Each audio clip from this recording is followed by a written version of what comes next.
नमस्कार। मैं डॉक्टर मुकुल खंडेलवाल आज आप लोगों को झांसी की रानी लक्ष्मीबाई जी के बारे में बतला रही हूँ। लक्ष्मीबाई का जन्म 16 नवंबर 1834 को काशी में हुआ था। जब वह 3-4 वर्ष की अवस्था की हुई तभी उसकी माता का देहांत हो गया।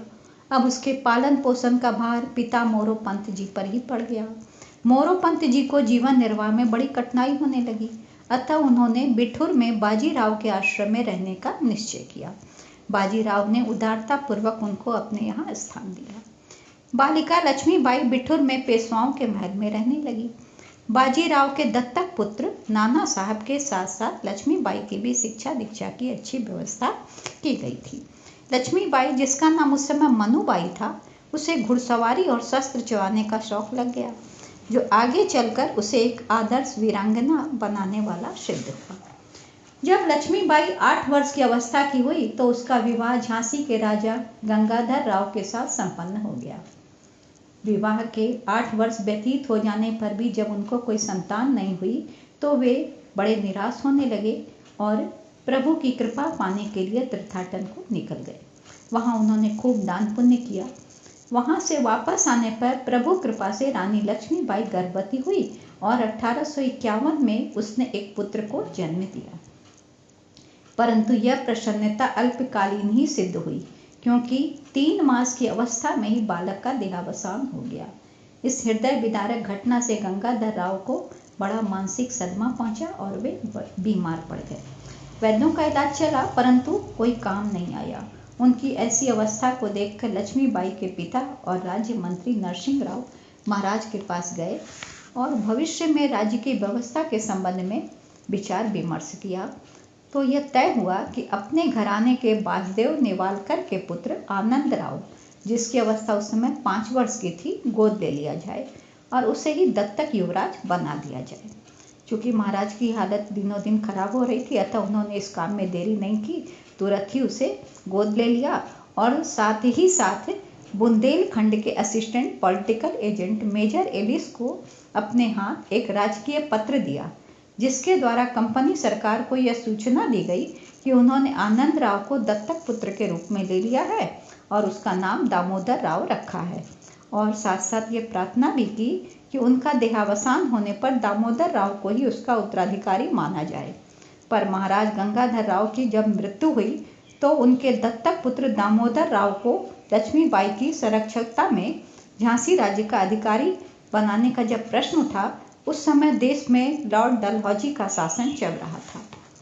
वे देसी राजाओं के बड़े विरुद्ध थे, इसलिए अंग्रेजी अधिकारियों ने यह निश्चय कर लिया कि किसी भी राजा के निसंतान मर जाने पर उसको दत्तक लेने का अधिकार न दिया जाए और उसका राज्य कंपनी शासन में मिला लिया जाए।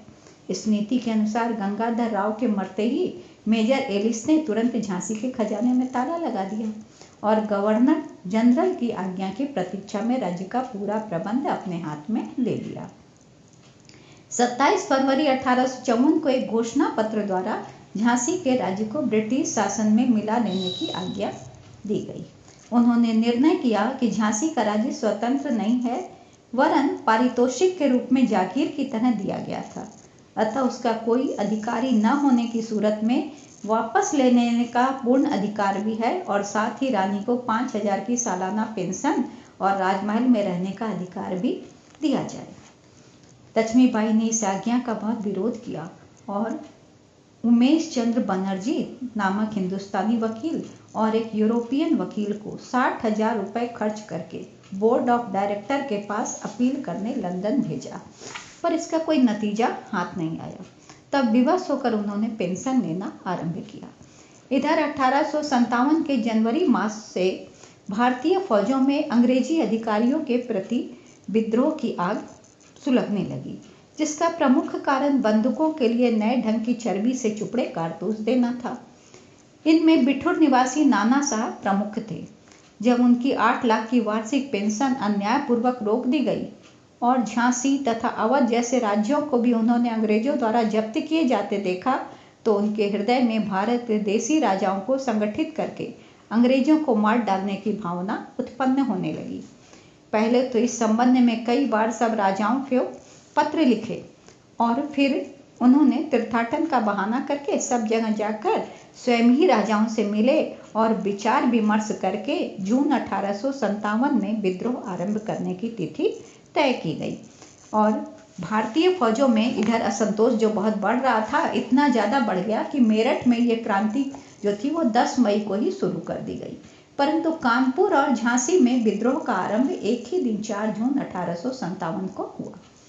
सेना के प्रधान अफसर कप्तान डनलप और टेलर को डाकखाने से लौटते समय मार डाला गया।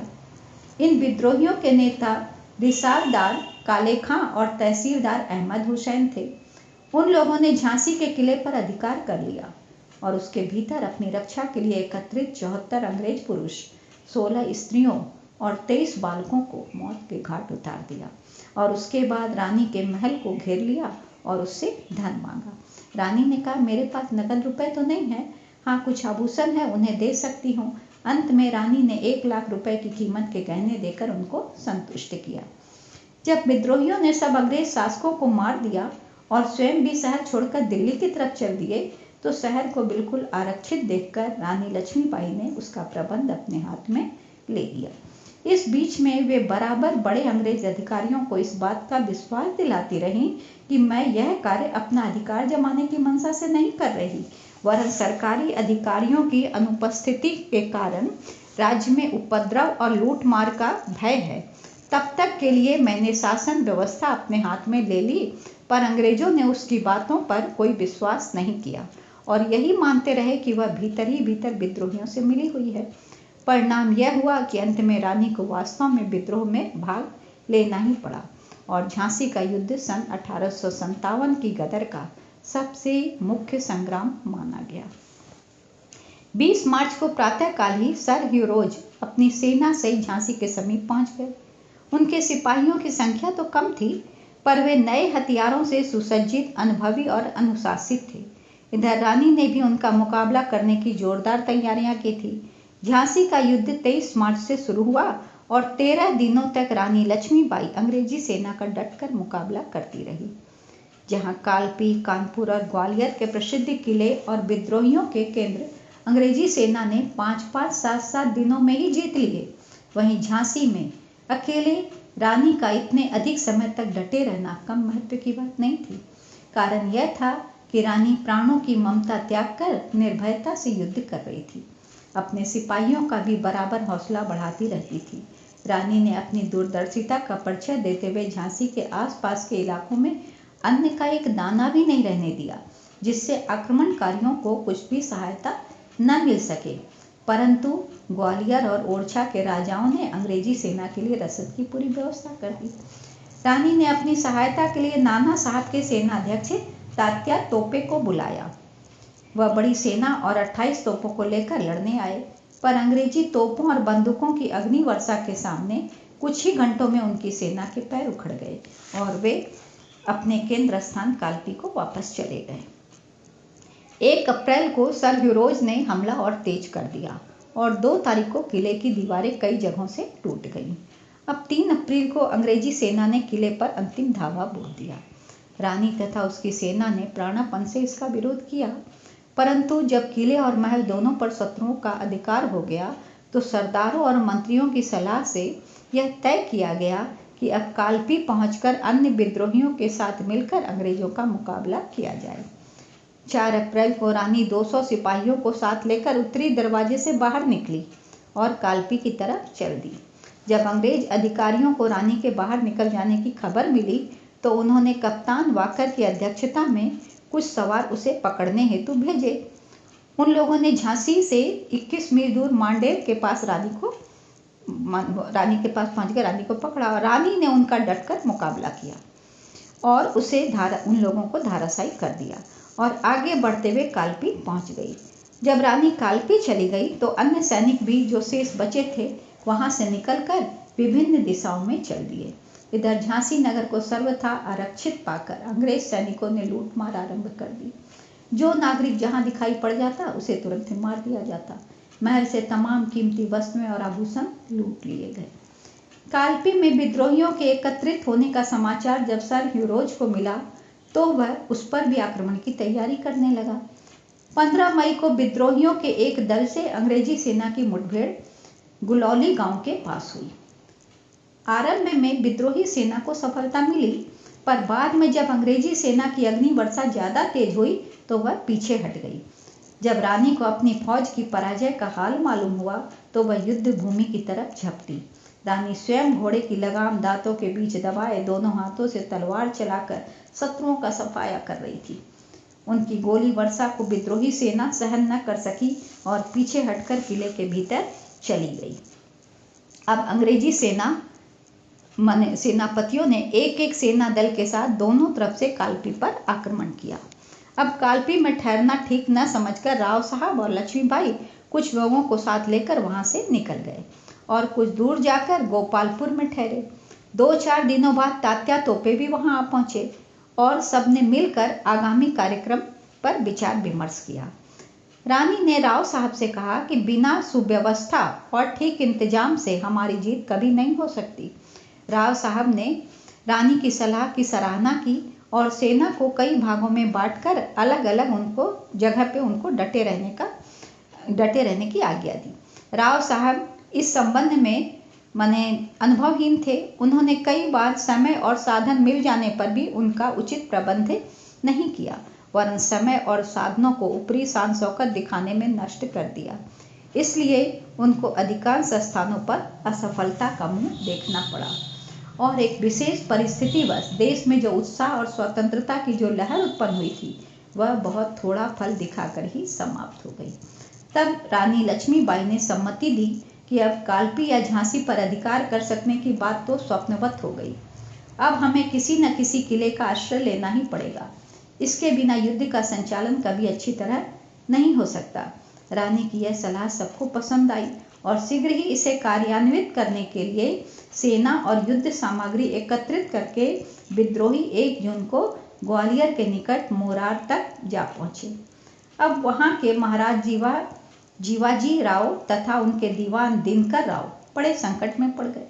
ग्वालियर का तोपखाना प्रसिद्ध फ्रांसीसी सेनाध्यक्षों की देखरेख में बनाया और संगठित किया गया था।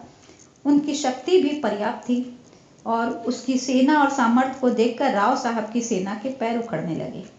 यह देखकर रानी लक्ष्मीबाई ने एक सेना दल को लेकर ग्वालियर की सेना पर धावा कर दिया और उसकी हिम्मत को तोड़ दिया। बहुत से सैनिक जो पहले से ही ग्वालियर नरेश की अंग्रेजों की तरफदारी की नीति से नाराज थे, उनका साथ छोड़कर विद्रोहियों से जा मिले। यह देखकर जीजाजी राव और दिनकर राव भाग खड़े हुए और आगरा पहुंचकर अंग्रेजी सरकार की शरण ली। अब राव साहब, लक्ष्मीबाई और तात्या तोपे आदि का ग्वालियर पर सहज में अधिकार हो गया। 16 जून को सर ह्यूरोज की सेना मोरार के निकट आ पहुंची। एक विद्रोही सैन्य दल उसका मुकाबला करने को भेजा, पर वह 2 ही घंटे में परास्त हो गया। ग्वालियर के विद्रोही सेना के कुछ अफसर रंग बदला देखकर फिर अंग्रेजों से जा मिले। यह दशा देखकर रानी जीवन मरण का ध्यान छोड़कर रण क्षेत्र में कूद पड़ी। 17 जून को ग्वालियर से 5 मील के फासले पर कोटा की सराय नामक स्थान पर भीषण संग्राम शुरू हुआ।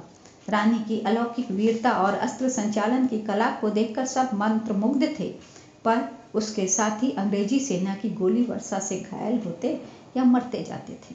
रानी का घोड़ा भी कई गोलियों के लगने से भाग खड़ा हुआ। भागता हुआ वह एक नाले के किनारे जा पहुंचा और उसे फांदने की कोशिश करते समय उसका पैर फिसल जाने से वो गिर पड़ा। एक सवार जो पीछा कर रहा था शीघ्रतापूर्वक पहुंचकर रानी पर तलवार से वार किया, जिससे उसके चेहरे पे बहुत बड़ा भाग कटा।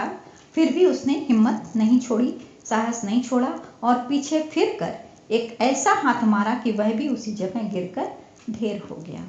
रानी के घावों से अभी खून बह रहा था, उसका शरीर बराबर शिथिल होता जाता था। यह देखकर एक सरदार उसको उठाकर पास की एक झोपड़ी में ले गया। उसमें बाबा गंगादास नाम के साधु रहते थे। रानी को प्यास लगी तो बाबा ने उन्हें गंगाजल पीने को दिया। कुछ देर बाद ही उन्होंने प्राण त्याग दिए। अगले दिन उनके शव को घास के एक बड़े ढेर में रखकर आग लगा दी गई।